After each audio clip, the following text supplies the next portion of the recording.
Hello mga idol, nandito na tayo sa whole car. Tingnan natin. Di pa nag-uumpisa guys. Silipin natin guys.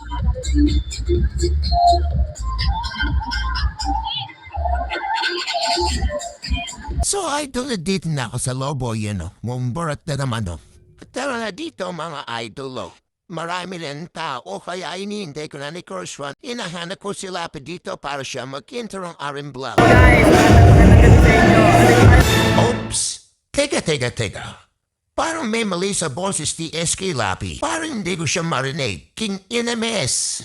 Nawawala yung nakalagay sa cellphone ko. Hindi ko na siya nakita hanggang pag-uwi. Meron tayo ngayong SK9. Meron tayo yung bike. Si Third One. Yan. Si Katash. Saka si Alexa. Kita kayo guys. Mamaya mag-usapan tayo.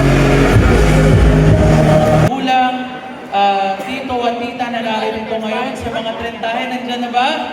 Mga trentahin? So, excited na bang lahat kay First One? Nandyan na siya. Nagpapahinga lang. At nandyan din ang ating Pride ng Kalamba, dalawa sila, si Ate Alex Mendoza and si Kuya Joshua de la Cruz. Pareha silang taga-Upland. Rian yata si Joshua, and then si Ate Alex ay Turbina po ba? Tama, Turbina.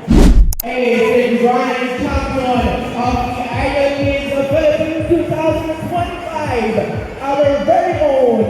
Siya po ay taga-Kalamba City. Palakpakan po natin. Let's give a big round of applause to Team Alexa Mendoza.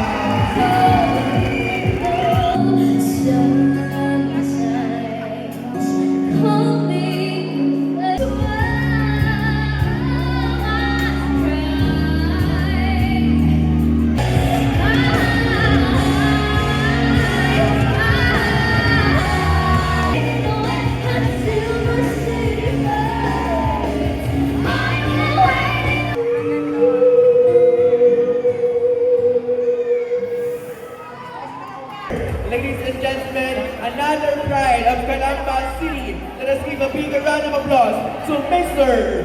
Joshua de la Cruz.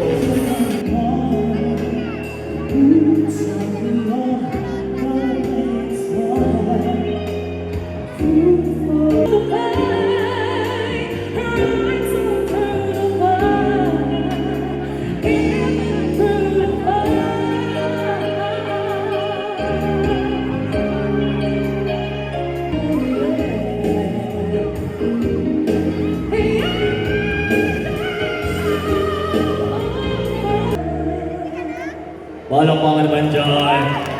Alright. Amin ko, gusto ko mang sabihin sa'yo, pero malakas ng hiya ko. Parang SK, ano masasabi mo SK?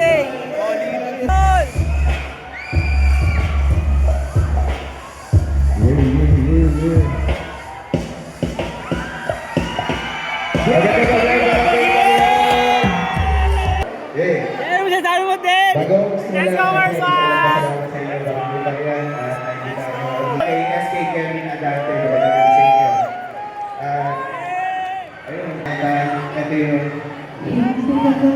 Let's go!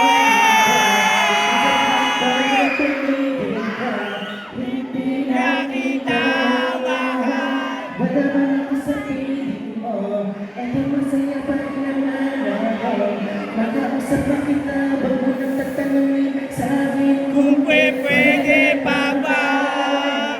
Di na pwede pa. Ikaw kasi ayoko na sa'yo. Let's go! Let's go! Gabi-gabing hani ang mga pangyayari.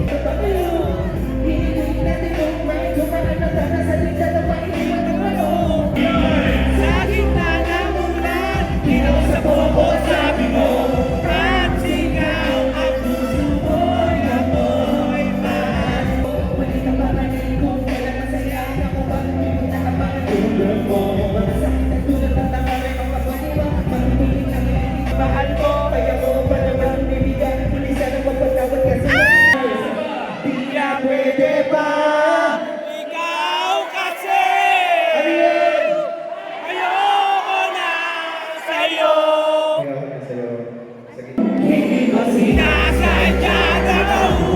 ako sa tulad mo.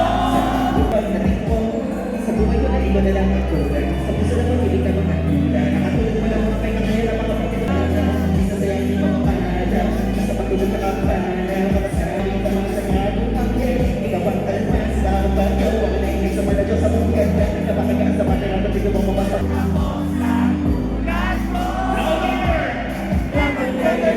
Di ko mapigilan ang nadarama ko.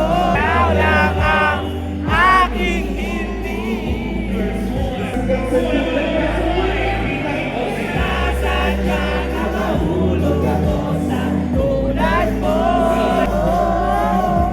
Nagano'y nagtalang-talangan hanggang nakapinada sa mga bituin. Kung ako'y tatalungin, sasabihin, ikaw lang ang aking hindi.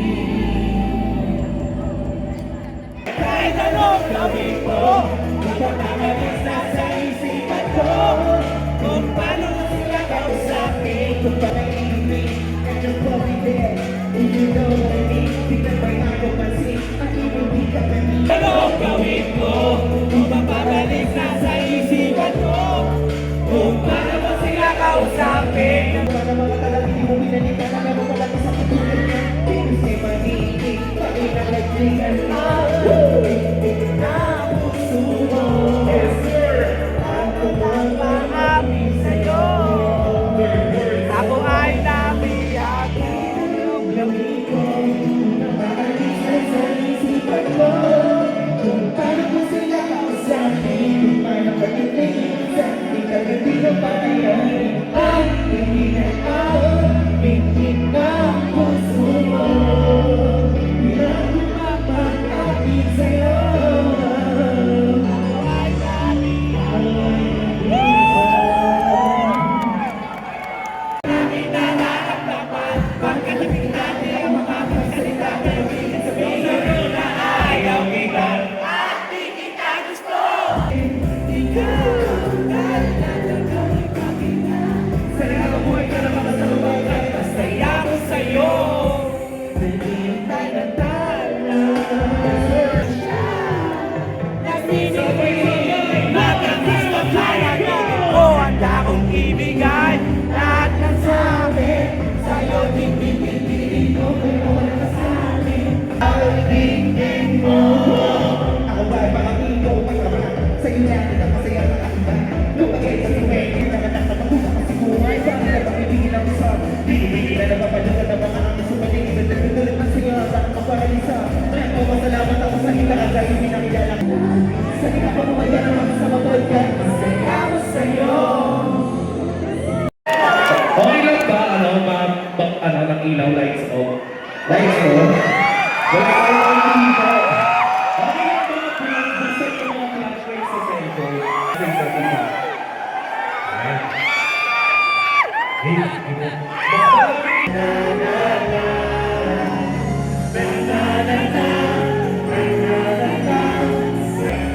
Madami ng galit ako na pinilang at dami kong bakit ang papapipila kayo na alala maulit yung sana. Nakakabis lang kasi. Kumapigil na mga hindi ko pag naaalala mga bagay na to kaysa kabalikan ng sana daan. Nakakabis lang kasi.